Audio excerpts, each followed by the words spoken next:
I was Fidel Castro's first American prisoner.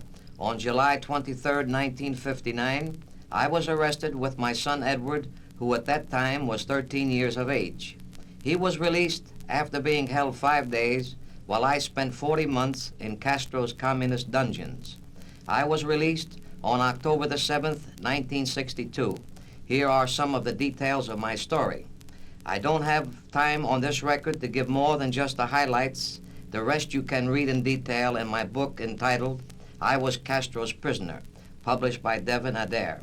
When my son and I were arrested, I was accused of being a pilot and of having flown to Cuba in my private plane, and was engaged in arms running and counter-revolutionary activities, which of course was false, as I arrived in Cuba by Pan American Airways. When I was taken to the police station, I naturally asked to call the American Embassy to inform them of our arrest. This was refused me. In fact, when I made the request, I was struck in the face and knocked down by the chief of police. I was interrogated all that night until 5 o'clock in the morning. I kept denying their charges and asked how my son was. They told me he was all right and that I should not worry about him. I was then placed in a cell and held incommunicado. I was in that cell for 3 days. In the meantime, while there, I was questioned relentlessly. On the 4th day, I had my first contact with the American Embassy. This came about by accident. I heard someone in the hallway speaking English. I shouted out to him and asked him who he was. He came to my cell door and told me his name was Wayne Gilchrist from the American Embassy. I told him who I was and what had happened to me and my son. He told me he had been looking for us, as my wife had reported us missing since the night of the 23rd, but that the Cuban police had denied knowing of our whereabouts. I asked him to go and find out if my son was okay. He told me he had to call Mr. Hugh Kessler, another embassy official. When I asked him why, he replied that he did not talk Spanish well enough. "My God," I said, "and you work for the embassy?" He did not reply and walked away. A day later, a Mr. Kessler came to see me. He told me my wife was in Havana and that my son was going to be released. "What about me?" I asked. He replied that I was being held for investigation and that the law would take its course. I then explained to him that I was sick and under a doctor's care. This doctor's name, I told him, was Dr. Gustavo Esteves, and if he would please notify him as to where I was and to send me some medicine. He told me he would take care of calling the doctor and not to worry. The next day, Kessler came with Dr. Esteves, who examined me, and they both left. Kessler came back about an hour later, and he told me that Dr. Esteves had told him I was not sick. I said, "Well, that is strange. How could he say that?" He replied that he was puzzled. I then told him to check with the health department, as my records were there from my doctor in the States. He acted as if I was lying to him.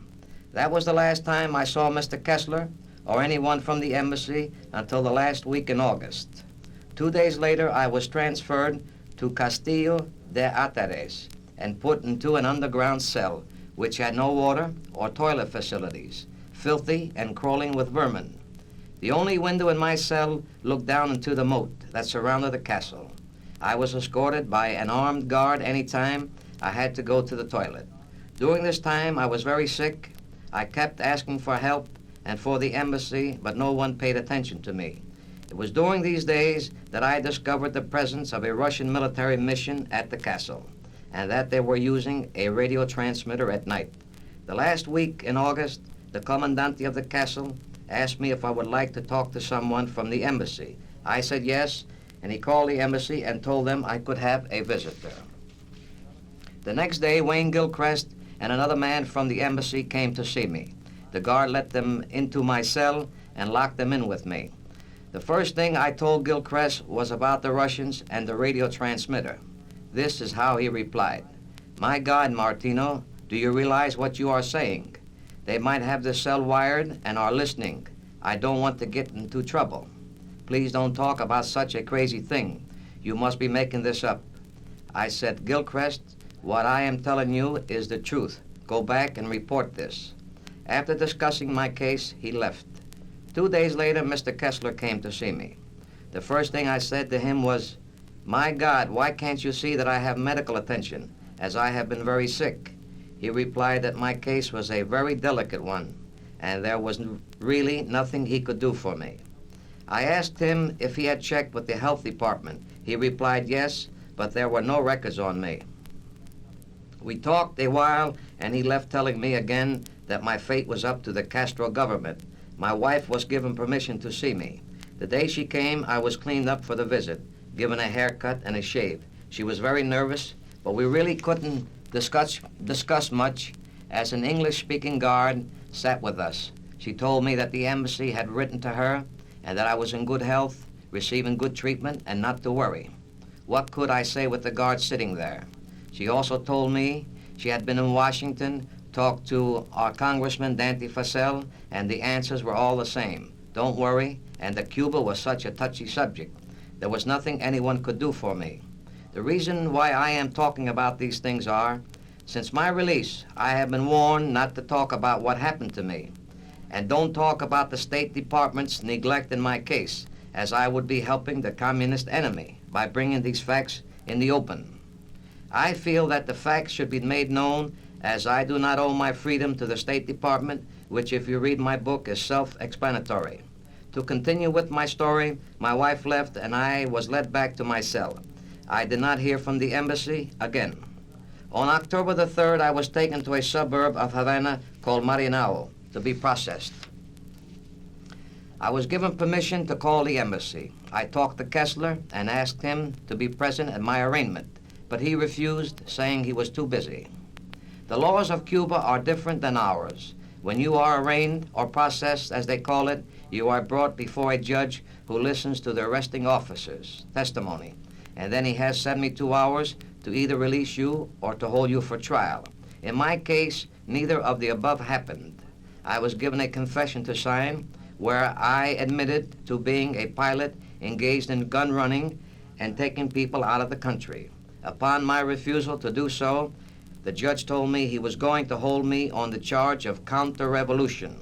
I asked him how, as I was not a pilot, which I could prove, and surely was not a counter-revolutionary figure. He held up a piece of paper and said, "Do you see this?" I asked him what it was. He replied that it was a bond for $100 made out to an organization named the White Roses, which was a counter-revolutionary organization based in the United States, and that it was found in my pocket when I was arrested. Therefore, because of my refusal to sign the confession, he was holding me without bail on the White Rose charge. I said, "You must be crazy." He replied that those were his orders. I was then taken to the city jail of Martino to await transfer to Castillo del Principe for my trial. To my surprise, the chief of the jail treated me kindly and didn't even put me in a cell. The chief told me he knew all about me and that he wanted to help me, as he thought I was innocent of both charges. He asked me if I would like to call my wife in Miami.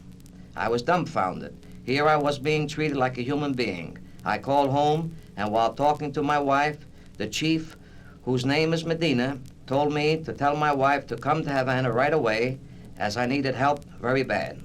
Also to bring documents proving who I was and so forth. He then asked me if I wanted a lawyer. He would see that I would have one. All the while I was in jail, I had been told by Kessler I had no legal rights and could not have a lawyer, which I had just found out was not true. My wife arrived the next day with documents proving my business connections, how I had gone to Cuba, and why. He told us both he would do anything in his power to help me. My wife told me that she had been assured by the embassy that I was receiving medical attention and I was being treated well, which was not true. She also said she had been to see many people, but always received the same answer: Cuba was a touchy situation, but not to worry. While I had been in prison, she also had tried to see Ambassador Philip Bonsall, but could never make an appointment to see him. I wish to say at this time, although she tried many, many times, she was never successful in her attempts to talk to the ambassador. After talking the things over, she decided to go to the embassy and try to get help. The chief of the prison, Medina, offered to go with her, which they did. Upon their return, my wife told me they had discussed my situation with Kessler and Consul General James Brown. They assured my wife that although I had been processed on this new charge, that I would not be moved to the prison. Chief Medina told Brown that I was very sick, as he had sent me to the hospital as I was hemorrhaging. But the committing judge would not sign an order permitting me to be put into the hospital. Brown told my wife if they moved me, she was to come back to the embassy. That afternoon, the guards came to take me to the Principe, but Medina told them that he would take me himself. Chief Medina, together with an unarmed guard, my wife Florence, his daughter, and myself, got into his car and, to my amazement, drove to the American embassy. Reaching there, I said, "Why are we here?" He answered, "To get help for you," and we went inside. We proceeded to the office of Consul General Brown. In his office were the following embassy personnel: Hugh Kessler, Wayne Gilchrist, William Mullen, Brown, Gustavo Alaman, and ourselves. When Brown saw us, he said, "My God, Martino, what are you doing here?" He was visibly upset, and Kessler asked Medina if he realized what he had done. Medina replied, "I brought him here so that you can help him." Brown said, "We can't do anything for him. You must leave here at once." At that, he hurriedly left the room. Medina turned to me and said, "Your own people don't want to help you. I don't understand it." Everyone was talking at once. My wife was frantic with worry and was demanding to see the ambassador. Kessler said he was out of the country. Brown came back and said to me, "Martino, you can't stay here. We don't want any trouble with Fidel Castro. Do you realize the scandal this will make? We are having enough trouble with him now. Why, Ambassador Bonsall hasn't been able at this late date to confer with him." Medina said, "Mr. Consul General, if I call a friendly judge on the phone, I am sure you can get Martino into the Anglo-American hospital, paroled in care of the U.S. Embassy." Brown didn't answer him. All he did was mop his brow. They all were nervous and upset. Chief Medina, in the meantime, called his friend the judge, and asked Brown to talk to him, which Brown flatly refused to do, saying that he could not interfere and would not have anything to do with the problem. Medina hung up the phone, turned to me, and said, "Martino, what will you do now? I am in a bad position. Your own people are against you." My wife spoke up and asked Brown if he didn't think I should be in the hospital. He answered yes. Brown was called by someone. He left the room. When he came back, these were his words to me: "Martino, as a good American, I want you to go to the Principe, and I assure you that in 24 or the most 48 hours, you will either be free or in the hospital." My wife asked me what I thought. I replied that I was innocent and didn't want to make trouble for the embassy or Chief Medina. We left the embassy. Little did I know that I would rot in Castro's dungeons for another 37 months. Once in the Principe, I was put upstairs in the so-called infirmary, together with 16 other political prisoners. There were 12 bunks in the cell. The rest slept on canvas cots. For 17 months, we were never permitted to exercise or to leave our cells. We were guarded night and day. We never were in the sun. It was a treat to have enough water once in a while to bathe. We were like caged animals. During visits, which were 1 hour every Saturday, a guard stood over you, and naturally, being American, my guard understood English. I had to be very careful of every word when I talked. I would talk to my wife as she would come from Miami to see me. From October the 5th until my trial, December the 18th, I had 2 visits from Mr. Kessler. He told me he was sorry about what had happened, but there was nothing he could do for me.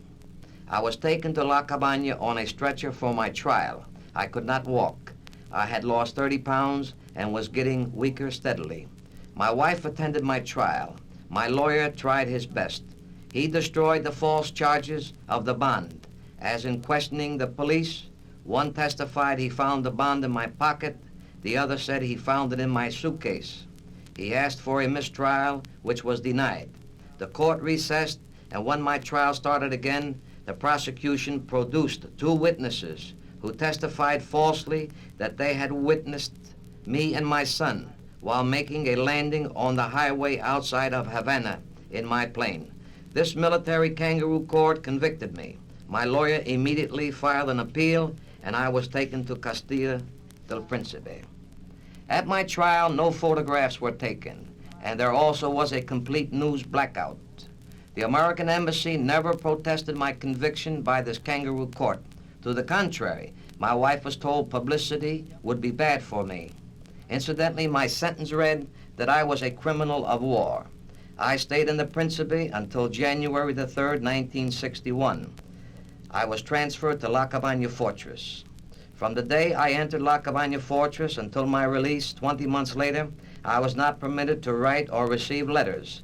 I was shut off from my family completely and didn't know whether they were dead or alive. I was put in cell block number 14, which I was to discover was the death house, as all prisoners who were in number 14 were to be shot and were held incommunicado. La Cabaña Fortress overlooks Havana Harbor, high on a hill. The prison compound is entered by crossing a drawbridge and is completely surrounded by a moat. There are 11 cell blocks, numbers 7 through 17. They are entered from the patio. They are all underground, dark, dank, with a musty smell. One goes down a flight of stone steps to get into them.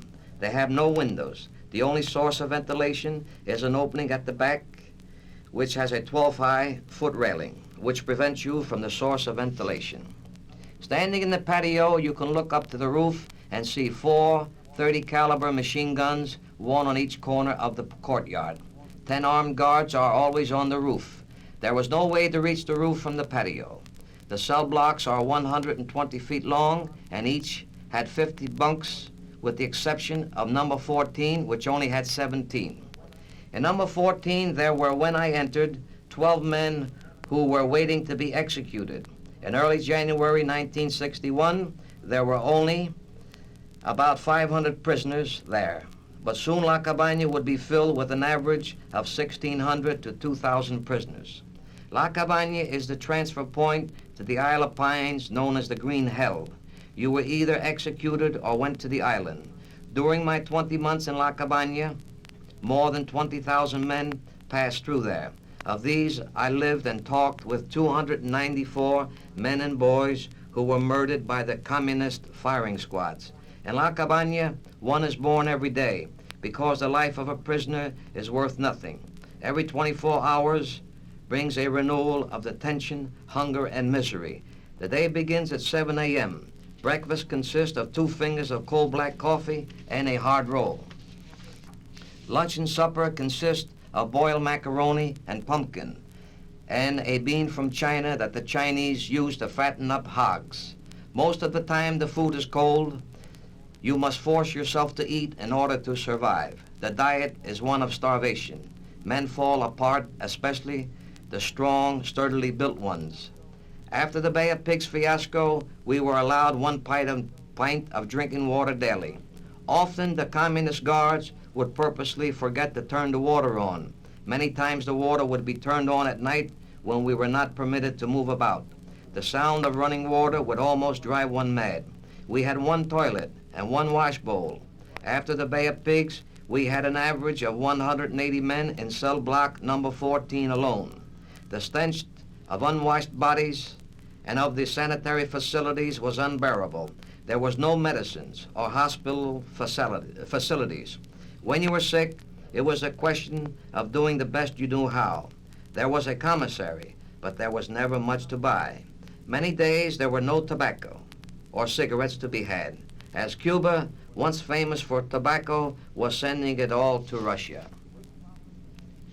The week following the Bay of Pigs invasion, our prison was primed with dynamite, for Fidel Castro has sworn that if Cuba is invaded again, he will blow up all the prisons of Cuba.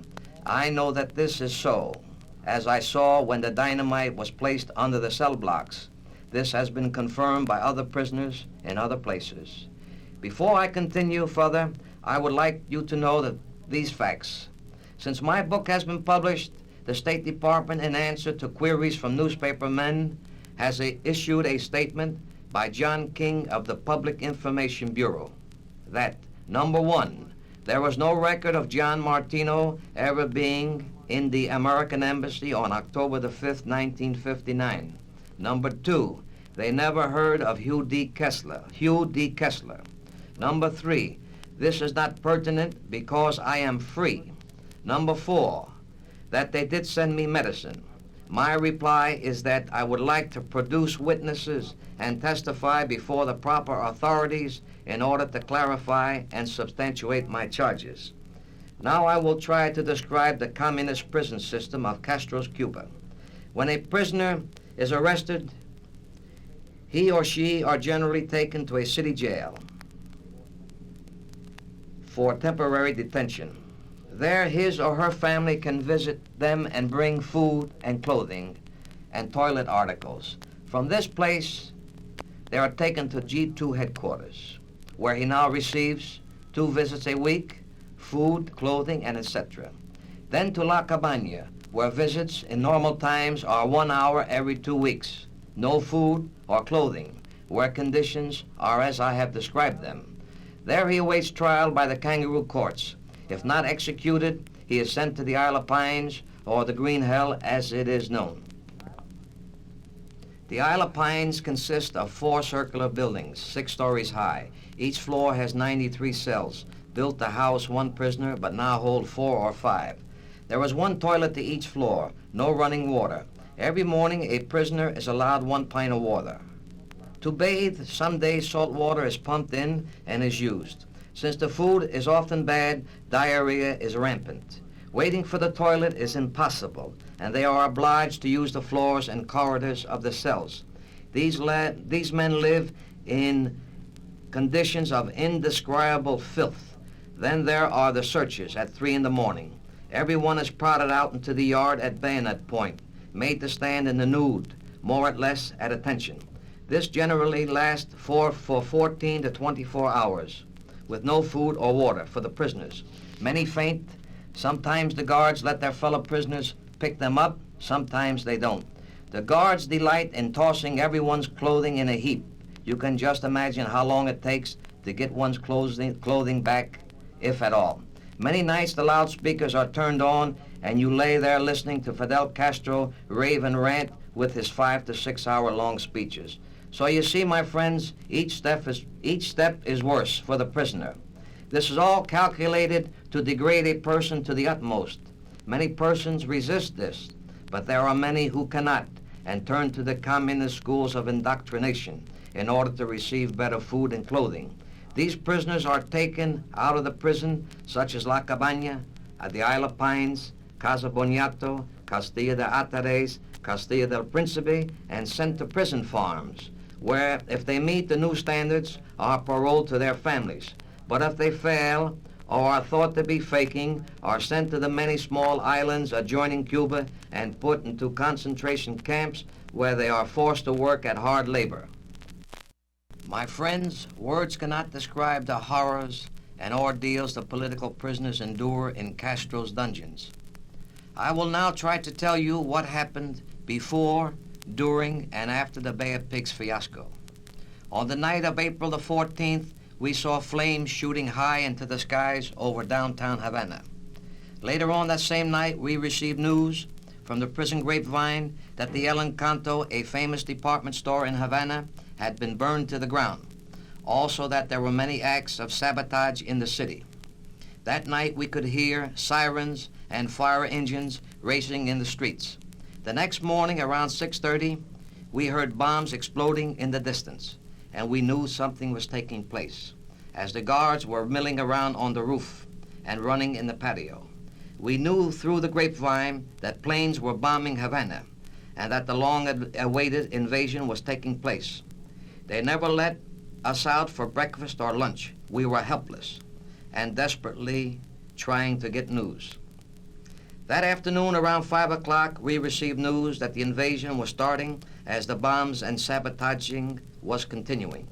The next morning, the 16th, was quiet, but the guards were heavily armed That afternoon, they brought in 7 prisoners to our cell block. Amongst them was the former Comandante Umberto Zori Marin, who had written the laws of the revolution but had defected. This man had been the head of the military tribunals and had sent many men to their deaths. This man and the rest with him were destined to be executed in a few days. The morning of the 17th, to our surprise, the patio was filling up with prisoners. By 8 o'clock, there were so many of them that the patio was jammed to capacity. Women, children, and old folks. I never saw such a sight in all my life. They were wailing, crying, and carrying on so. The guards were milling around on the roof. There were about 50 of them. They were very excited, and we could hear them saying the Americans had invaded Cuba. You must recall that the castle had a moat around it. We looked out and saw that the moat was also filled with women, children, and men. The whole place was in an uproar.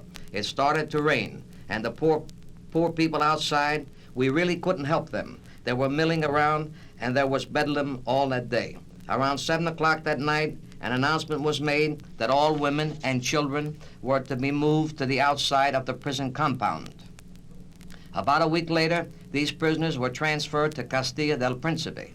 That following morning, around 3 o'clock, the guards stormed into every cell block, and we were all herded outside at bayonet point and made to stand at attention, stark naked. You can just imagine that patio. It was packed with terrified men, some too weak to stand, others defiant, some fell. We were out there for 18 hours. The guards on the roof were very nervous. They had mounted at least 20 50 caliber machine guns, which were trained on us in the patio. An announcement was made by the chief of the prison that if the invasion was a success, he would shoot us all. You can just imagine what happened then amongst the prisoners.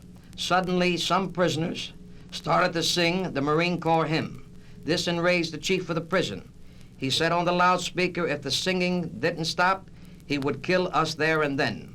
You could hear the women and children screaming from outside the walls. Some of the men started to scream. Some started shouting, others crying, while others wanted to try and storm the roof. All hell was breaking loose.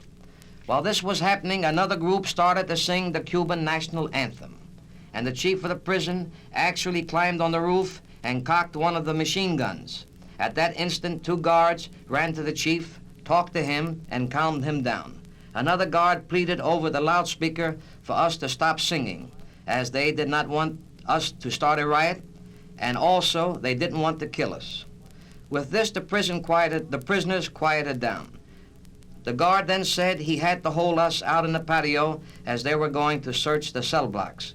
They were looking for arms that we were supposed to have. It started to rain, and for us it was the longest 18 hours of our lives. It was a cold rain. God only knows how many men got sick that day. In the next 48 hours, 11 men died in La Cabaña Fortress. There were no medicines for anyone. The people in the moat were worse off than we were, as there were no sanitation facilities. They had to sleep in the dirt, cold, and the rain. I could never describe here what was happening in the moat. After the ordeal in the patio, we were locked in for 31 days, only taken out to eat.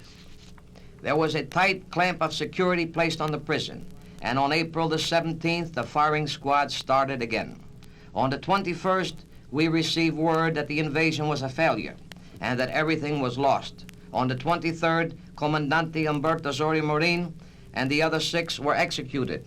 During the next 60 days, there were over 175 men executed in La Cabaña Fortress. I would like to describe a typical execution at La Cabaña. We will take the case of the American adventurer Major William Morgan. He had been arrested in the late 1960s, tried and executed in February of 1961. I got to know Morgan well. The night before he died, we had a long talk. He explained that although he had lost his American citizenship, he still was an American and could not continue with Fidel Castro when he found out Castro's plans, and he started to conspire against the communist government. He was anti-communist, a lover of freedom. He had been turned in by one of his most trusted lieutenants. Together with his men, he had started a front in the Escambray Mountains and was beginning to organize a large-scale uprising. Despite his loss of citizenship, he had been working closely with the U.S. Embassy. Whatever has been said of Morgan, he died for his being anti-communist, and he was truly an American to the end. His wife has been sentenced to 30 years. He left 2 children. God only knows what has become of them. They took Morgan from cell block number 14 at 1:30 in the morning. The reason for this was that Morgan was very well liked and the communists were afraid of him. They put him in the capillas, or the death cells, which are located beside the office to await his trial. He was tried at 2:30 the next afternoon, and at 10:30 that night was executed. The paredon, or execution wall, is right behind cell block number 14. We could not see the executions, but could hear the commands and everything that was said. William Morgan came back from his trial at 6 o'clock at night. We could see him as he entered the capillas. He turned and waved to everyone, but before he had returned, the lights were lit at the paredon. We could hear cars coming up the road and voices of women and children, plus the communist guards. This was to be a Roman holiday. The spectators were already beginning to arrive. Before William Morgan himself knew he was to die, the show was on the road. At 10:25, Morgan was taken from his cell, put into a jeep. We could hear in the awful stillness of the night as the jeep circled and came to a stop behind cell block number 14. Then the spectators started to jeer at him and calling him many foul names in Spanish. There was a command of attention, and I heard a voice that I recognized as the voice of Raul Castro. He tells Morgan to kneel and beg for his life. Morgan answers back that he kneels for no man and curses Raul Castro. Raul Castro, in a rage, orders 2 men from the firing squad to shoot Morgan in the right and left knee. Morgan is still cursing Raul Castro. He has fallen. Then he is shot in both shoulders. The crowd is jeering and laughing. The captain of the firing squad empties the full clip from his Thompson into Morgan's chest. Not satisfied, he then pumps 5 .45 slugs into the back of his head. William Morgan's body was given to his sister-in-law to be buried in the cemetery of Cologne. His body was the last one to be given to the families of the executed, as there was such a scene at his burial, for he had many, many friends. The next morning, when the prisoners were in the yard for breakfast, they started to call the guards murderers, bandits, and monsters. It looked like a riot was in the making. We were locked up in our cells for a week. The prison grapevine is a strange thing. Everyone knew how Morgan died and were in a fighting mood. I will now talk about a boy of 19 years of age, Antonio Chao Flores. This boy had been with Morgan in the Escabre Mountains. He had returned to Havana after the death of Morgan. He had blonde hair and blue eyes and was known as the Americanito, or Little American. He had been arrested when wounded in a running gunfight with some militiamen and had killed 2 of them. He had been shot 18 times, taken to the military hospital where his right leg had been amputated above the knee. He came to La Cabaña Fortress with the blood still leaking through his bandages. In fact, when he came into number 14, myself and a few of the other men picked out pieces of lead that were still embedded in his wounds. Fortunately, he was young and strong and slowly recovered his strength. One day, while sitting on my bed, his name was called and he went to trial. By this time, Antonio had a pair of crutches. He hobbled out. That night at 10:30, the little American was dead. Let me tell you how he died. He was taken from the capillas without his crutches and made to hop to the jeep. He hopped on his one leg to the post while he was being jeered and laughed at. We could hear the people telling him to call for the Americans to help him. The next day, in front of the prison office, we could see the captain of the firing squad using the little American's crutches in a playful manner. To him and the rest of the communist goons, this was a big joke. Like I said before, the murders in La Cabaña Fortress are staged as a show for the spectators who come to taunt and jeer at the victims. I can say that while I was at La Cabaña, I knew and lived with 294 men and boys who were murdered by the communist killers of Fidel Castro. These people, when led to their death, always as they were being tied, would shout in a loud, clear voice, "Viva Cuba Libre, Viva Cristo Rey." which means long live Cuba, long live Christ the King. The communist guards, these beasts in human form, could never understand that. They would rave and curse. This was to touch off one of the most brutal things I have ever witnessed. Right after the Bay of Pigs fiasco, the communists started to release many prisoners, for in the big roundup, many innocent people had been arrested. Fidel Castro knew that he had made a big mistake and was trying to rectify it, but the damage had been done. For all over the island, there had been at least 500,000 people arrested. The so-called George Washington of Latin America had finally been unmasked for what he really was. But as fast as they were released, more would come in. As in this big dragnet, they also had taken many members of the underground that had been infiltrated into Cuba before the Bay of Pigs. That is why I say the Donovan ransom deal was an unsavory one at its best, because I can tell you that there are at least 2,000 to 2,500 men that passed through La Cabaña Fortress, whom are now on the Isle of Pines, serving on the average of 20 years each. These men are the forgotten ones. Their misfortune was that they did not land on the beach. That is why I say Donovan did not free all the men connected with the invasion. There also are women rotting in Castro's dungeons, whose only crime was to be the mothers, wives, sisters, sweethearts of these men. No one talks about these facts. Since I have been released, many words have been written about the Bay of Pigs, but no one talks about these poor souls rotting and suffering in Castro's dungeons. I know you all have read many stories on the Bay of Pigs fiasco. I talked with men who had been infiltrated into Cuba as radiotelegraphers and others to organize the uprisings to coincide with the invasion. It has been said that the invasion failed because of lack of air cover, and that the invaders had no support from the local population. That is not true. The men who organized the underground told me that they had done their job well and had arms and groups ready to strike in different places on the island, to support the invaders and destroy communications and transport lines. One of the leaders who had been infiltrated into Cuba was a man called Pedro Cuellar, alias Sergei Alonso.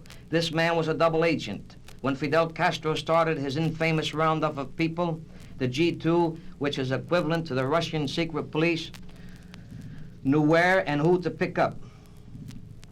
And that is how many of the leaders of the underground were captured and executed. The same Pedro Cuellar, after he had done his dirty work for the G2, was himself thrown into La Cabaña, where he was almost beaten to death by the men he had turned in. He was rescued from the patio and placed in the capillas to await trial. This man, to the end, was faithful to his communist masters. He even testified and accused 4 others at their trial, but as a reward, his communist masters had him shot with the four men he had testified against.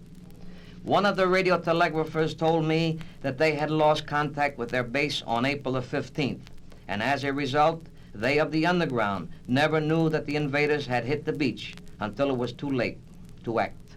Another one told me he had contact with his base and was told not to do anything.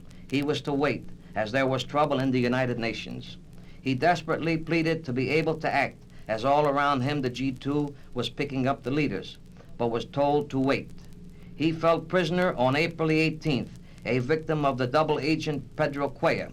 This man was one of the 4 who were executed with him.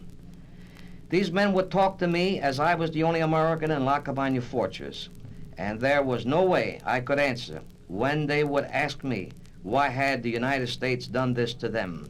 My friends, it is hard for me to explain the feeling that would come over me when I heard these terrible things.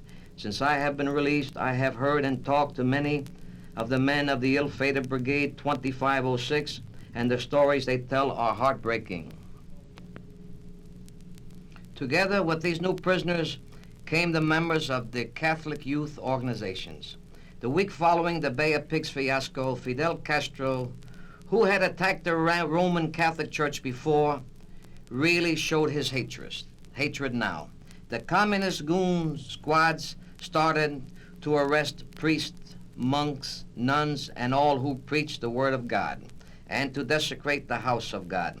There were 17 priests in La Cabaña Fortress at this time. One of them was Father Dario Casado, who slept on the floor beside my bunk. He told me how the communist goons had come into his church, had looted it, placed a television set on the altar to listen to Fidel Castro brag about his defeat of the Yankees at the Bay of Pigs.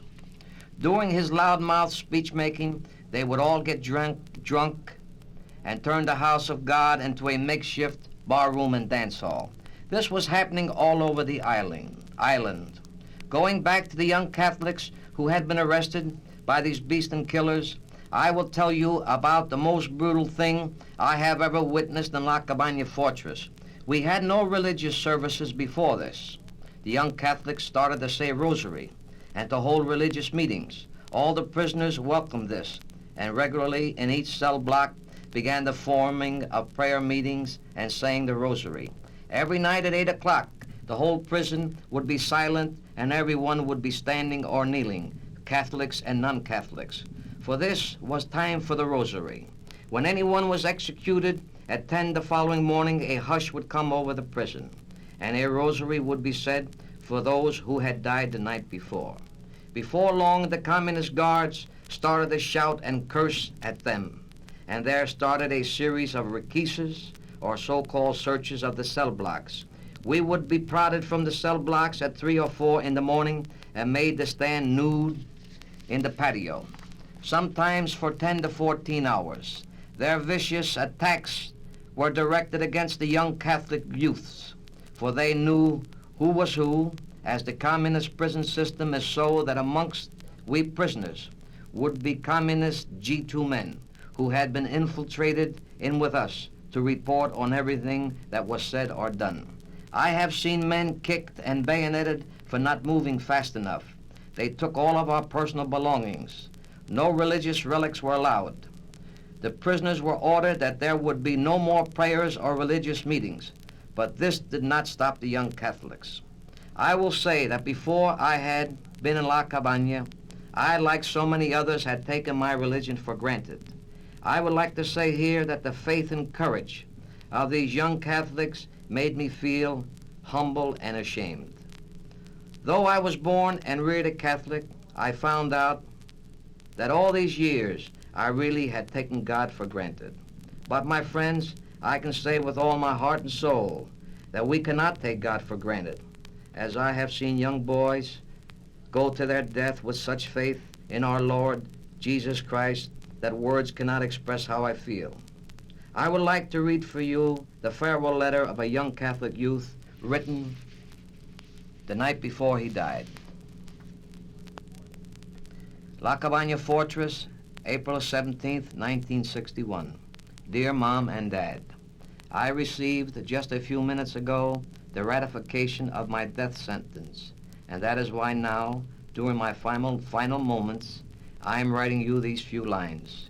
You won't believe me, but I can assure you that never before have I had such spiritual tranquility as the one I have now.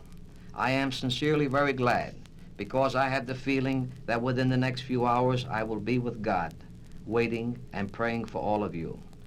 Today at the trial, I saw my brothers and godparents crying. And why should they? No, and 1,000 times no.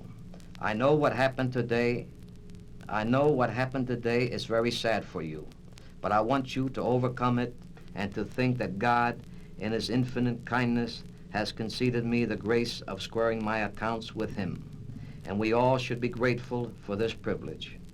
Goodbye, dear old folks. Never lose your faith in our eternal life, and be assured that I will intercede for all of you. Long live Christ the King.